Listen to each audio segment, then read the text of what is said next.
You sit down to do the one thing you need to do today, and you just can't do it.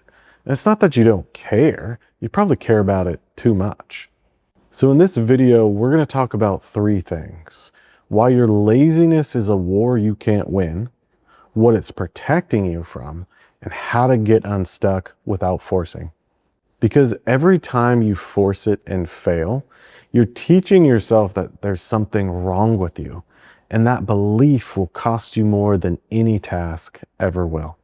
Let's start with what laziness actually means. It means you don't care. It means you'd rather just relax. It means that it's not really that important to you. Now, look at what actually happens to you. You pick up and put down a task several times a day. Every hour that goes by, you feel worse about it. It's like it just follows you around. Lazy people don't do that. Lazy people forget the thing even exists, but you can't stop thinking about it. So the word doesn't fit. So what is all of this? There's this fight going on inside of you that doesn't have any outward signs. So you can just be sitting there scrolling, relaxing, doing whatever, and there is this part inside of you that's screaming for you to get things done. While at the same time, there's another part slamming the brakes. That's why you can explain this to someone and they'll just call you lazy, because they're watching the outside while all of this is happening on the inside. You're not lazy, you're flooded. And right now, in that moment, the flood is winning. If you're finding any of this valuable, like and subscribe. It really helps get it to the people who need it. So if it's really a part of you that's hitting the brakes, then what is this part so afraid of? You have 2 parts that are making decisions. So you have the thinking brain. It's good at planning. It knows that if you just get this thing done right now, that you'll feel better. But you also have the feeling brain, and it wants what it wants, and it wants it right now.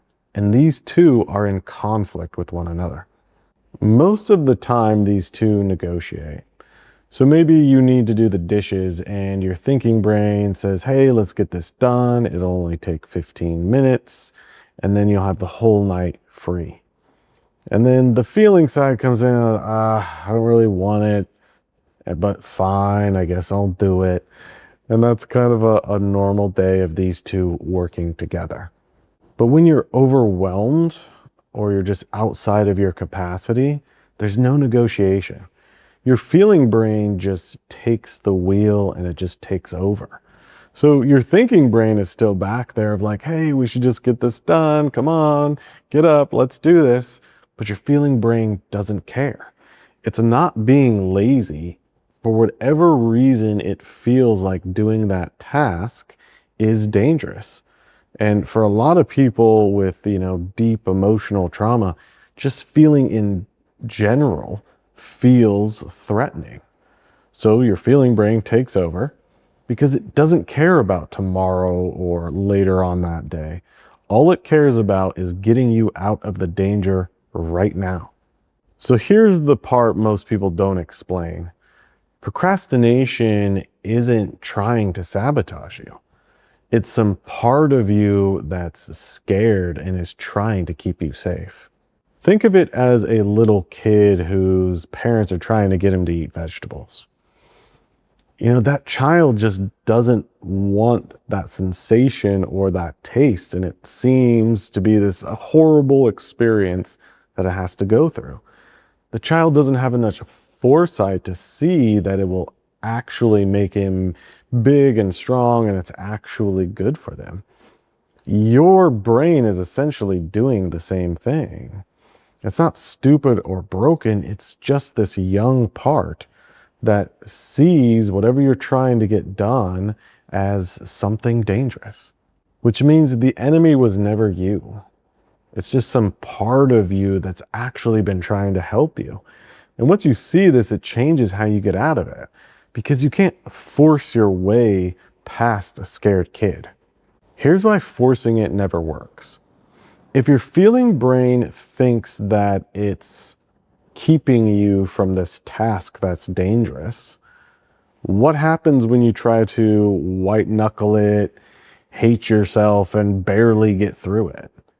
It just teaches your system that it was right, that it was an awful experience that it doesn't ever want to deal with again. So the next time, it just slams the brakes even harder. It works the other way too. If every time you avoid something and you get that hit of relief, that relief is teaching your system a lesson. It says, good thing we escaped that.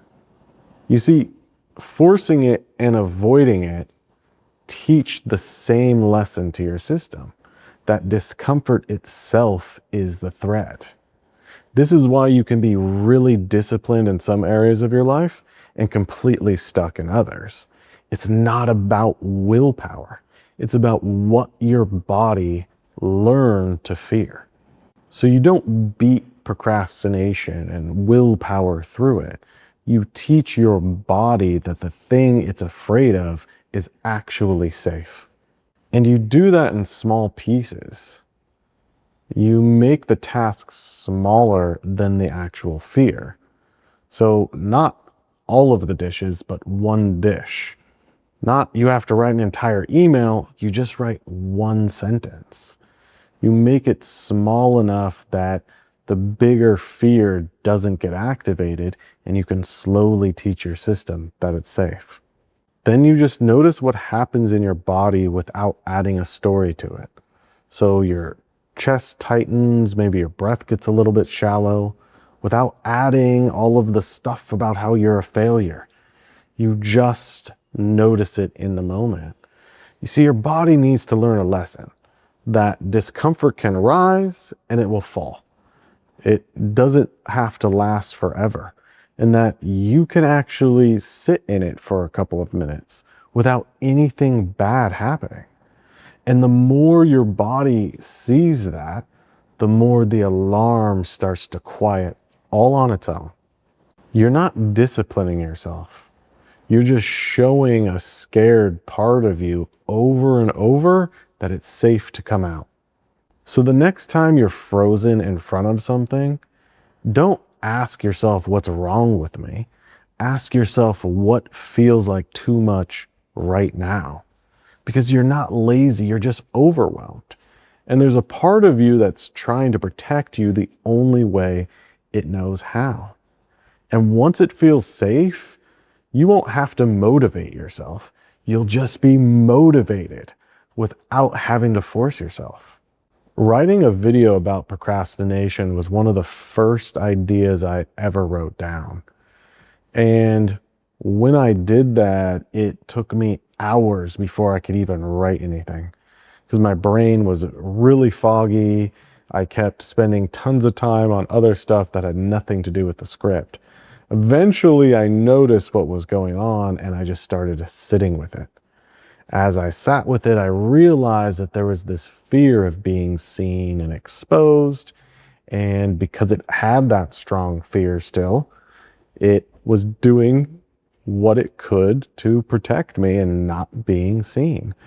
But once I reassured that I was at a different place in my life and there was nothing to fear, I was able to write out my ideas very quickly. And the exact same thing is happening for you with procrastination. So clearly I've made a lot of videos since my first attempt at writing down some ideas about procrastination. But there can be a lot that comes up for you as you sit down and try to work through like why you're procrastinating and feel those feelings.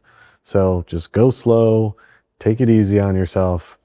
If you're looking for some free resources or a little bit of help, there's a link in the description.